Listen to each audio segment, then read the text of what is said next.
Assalomu alaykum tomoshabinoni aziz, assalomu alaykum Orzujon. Men imroz با یک خرسندی، با یک چخلی که میگید پر از مهر و محبت و دلی روشنایی، همین دلی روشنایی من که 25 سال تاریکی بگشتم و 25 سال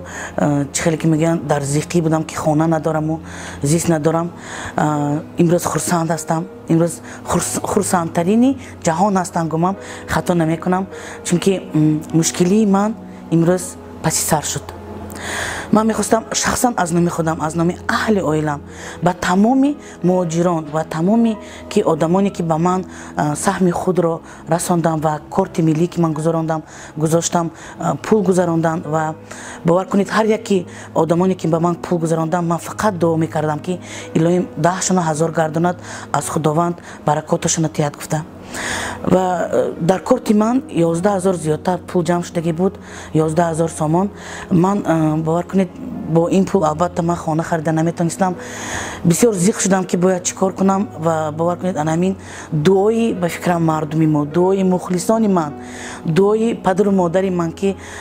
دعا کردن که الهیم خانه دار شوی گفته، همین چیز به من یک آدم، یک انسانی که به همه یاردمش را میرساند، صاحب کار، وطن دوست، آدمی آبادکار هستند، آدمی باور کنید با ننگ و ناموس با وجدان هستند. مرد حلیم و خاکسار رحیم غرمی را به من خداوند رساند. با یک کس گفتگو کردم و با یک آسانی، با یک هم گفتگوی تلفنی و یک کس گفتن که اپا جان مشکلی شما پسی سر شد و من زیق نشوید، من دستگیری میکنم، شما صاحب خانه هستید، تمام، یکان چیز دیگه فکر نکنید. گفتن من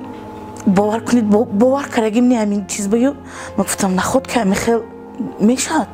میشود میخیل. گفتن تمام اپا جان یکان خود زیق نشوید،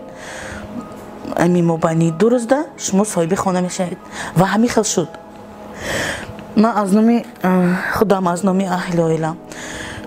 همیشه دعاگو هستم و باید بگویم که همین فرزند تاجیک، فرزند ملت ما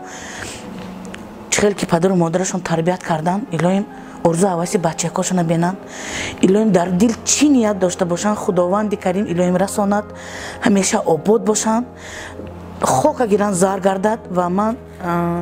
دعاگویشان هستم و باوری دارم که تمامی مردمی که با من زیق بودن تا همین روزه دعاگوی